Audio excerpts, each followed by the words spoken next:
আমরা মোবাইল টেকনিশিয়ানরা আসলে বিভিন্ন গল্পের সাথে জড়িয়ে যাই। তো একেকটা মোবাইলের সাথে একেকটা গল্প জড়িত থাকে। তো এখানে ২ টি ফোন আপনারা দেখতে পাচ্ছেন। একটি হচ্ছে Samsung এর A13 ফোন, আরেকটি Poco X3 Pro একটি ফোন। তো যাই হোক এই A13 ফোনটি আমি দেখতে পাচ্ছি এখানে যে কাজ করা হয়েছে এবং কি চেষ্টা করা হয়েছে বেশ ভালো রকমের এবং আপনারা দেখতেই পাচ্ছেন মাদারবোর্ডের কি কন্ডিশন রয়েছে।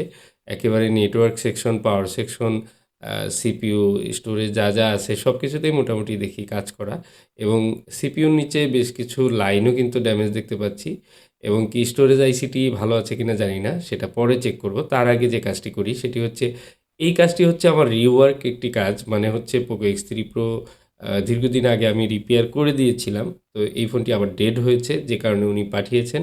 আর এই ফোনটির সাথে বোনাস হিসাবে আরেকটি ফোন পাঠিয়েছেন। ওই ফোনটির অবস্থা আপনারা দেখতেই পেলেন যে কী অবস্থা ওটার, ঠিক হবে কিনা ঠিক নেই। তো আমি তারপরেও চেষ্টা করব এই ফোনটি আগে রিপেয়ার করে নেই এবং কি এই ফোনটি যেহেতু আমি ১ম এ একবার কাজ করেছিলাম, সো এই ফোনটি কিন্তু রিপেয়ার হওয়ার চান্স অনেক বেশি এবং কি এই ধরনের ফোনগুলো আমি সবসময় বলি যারা আমার কাছ থেকে কাজ করে নিয়েছেন, তারা অবশ্যই অন্য কোথাও না দেখে আমার সাথে কনট্যাক্ট করবেন। আশা করি যে ফোনটি আবার রিপেয়ার হয়ে যাবে। তো যাই হোক আমি এই ফোনটি এখন অন করার চেষ্টা করব এবং কি ফোনটি অন হয়েছে দেখুন। আর এই ফোনগুলো একবার রিপেয়ার করলে ১.৫-২ বছর, ৩ বছর এবং ৪.৫ বছর পর্যন্ত চলেছে। তো যাই হোক এবার আমরা চলে আসলাম সেই A13 ফোনটি, যেটি অন্য কোথাও হয়তো ট্রাই করা হয়েছে। আপনারা দেখতেই পাচ্ছেন যে লাইনগুলো ড্যামেজ রয়েছে এবং কি ফোনটির পাওয়ার সেকশনটি ঠিকঠাক রয়েছে। আমি চেক করেছি। যদিও পাওয়ার আইসিতে কাজ করা হয়েছে এবং কি এখানে বেশ কিছু লাইন কিন্তু ড্যামেজ। এখানে গুরুত্বপূর্ণ লাইন যেগুলো ইএমএমসির উপরের যে লাইনগুলো আপনারা দেখতে পাচ্ছেন, এই লাইনগুলো কিন্তু অবশ্যই লাগবে। সেই সাথে এখানে র‍্যামের লাইন রয়েছে।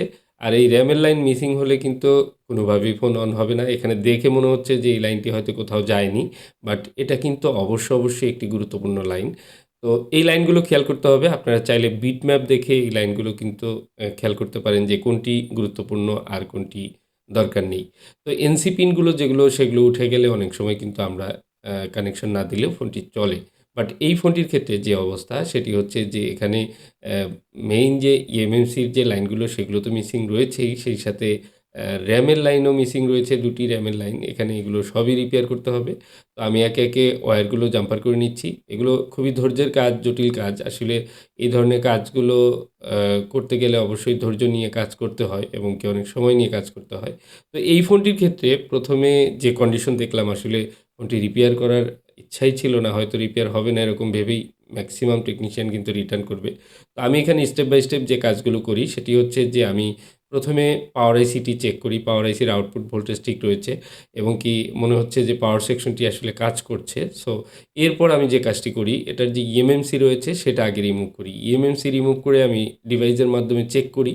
ইএমএমসিটি ঠিক আছে এবং কি সেটার মধ্যে সফটওয়্যার মনে হচ্ছে যে ঠিকঠাক রয়েছে।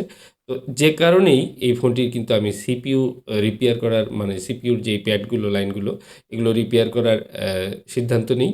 আর প্রত্যেকটি টেকনিশিয়ানই কিন্তু কোনো না কোনো কাজ নিয়ে সবসময় ব্যস্ত থাকে। তো এই ধরনের কাজগুলো করতে গেলে সময় লাগে। অন্যান্য কাজের ফাঁকে দেখা গেছে এই কাজগুলো করতে হয় এবং কি এগুলো বেশি সময় লাগলে পরবর্তীতে এই ফোনটি যদি না হওয়ার মতো থাকে তাহলে কিন্তু আমাদের সময়টা লস হয় বা অন্য কাজগুলো আসলে করার সুযোগ থাকে না। যে কারণে এই কাজগুলো কিন্তু অনেকেই এভয়েড করেন। বাট হাতে সময় থাকলে এগুলো ট্রাই করলে কিন্তু অনেক ফোনই রিপেয়ার করা পসিবল। তো যাই হোক আমি বলগুলো তৈরি করে নিয়েছি। মূলত ওয়্যার দিয়ে সুন্দর করে। আবার এখানে একটি বল যেন আরেকটির সঙ্গে লেগে না যায়, শর্ট হয়ে না যায় সেদিকে খেয়াল রাখতে হবে। প্রত্যেকটির ভ্যালু চেক করতে হবে এবং কি প্রত্যেকটি ভ্যালু ঠিক রয়েছে কিনা। কোথাও যেন অ্যা যে ইএমএমসি থেকে লাইনটা আসছে সেই লাইনগুলোর সবগুলো ভ্যালু ঠিকঠাক চেক করে ঠিক থাকলে তখন কিন্তু আমরা আইসিটা লাগালে যদি সিপিইউ ওকে থাকে তাহলে ফোনটি কিন্তু অন হওয়ার সম্ভাবনা রয়েছে। তো এরপরেও বলা যায় না এই যে এত কাজ করে তারপরেও একটা ফোন রিপেয়ার হবে কিনা সাকসেসফুলি এটি কিন্তু বলা মুশকিল। এর মধ্যে এই ফোনটি যে ভাই পাঠিয়েছে উনার একটু সমস্যাও রয়েছে। উনি বলেছেন যে স্বল্প খরচে যদি ফোনটা রিপেয়ার করা যায় তাহলে একটু করে দিবেন। তারপরেও আমি চেষ্টা করছি আসলে অনেক সময় দেখা যায় যে আমরা কিন্তু শুধু খরচের কথা বা টাকা ইনকামের কথাই চিন্তা করি না। অনেক বিষয় খেয়াল করে আমাদের কাজ করতে হয়। যা হোক আমি মাদারবোর্ডের যে লাইনগুলো সেগুলো কিন্তু রিপেয়ার করে নিয়েছি। এবার আমি প্রসেসরটি রিভলভ করছি। আর প্রসেসরটা কিন্তু ফিজিক্যালি কোনো ড্যামেজ মনে হচ্ছে না, মনে হচ্ছে ভালোই আছে। যে কারণে আমি এই প্রসেসরটা রিভলভ করে লাগানোর পর একটা রেজাল্ট আসতে পারে আশা করি। কারণ অলরেডি এমএমসি চেক করেছি এবং কি যে রেসপন্স ঠিকঠাক রয়েছে।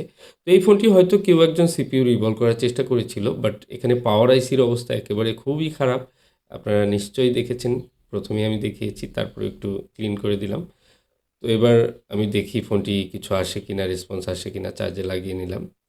তো আলহামদুলিল্লাহ দেখুন, ব্যাটারির সিম্পটম দেখতে পাচ্ছি। এখানে আসলে অ্যাম যে অবস্থা ছিল মাদারবোর্ডটির, হয়তোবা ভাবছিলাম যে ফোনটি অনই হবে না।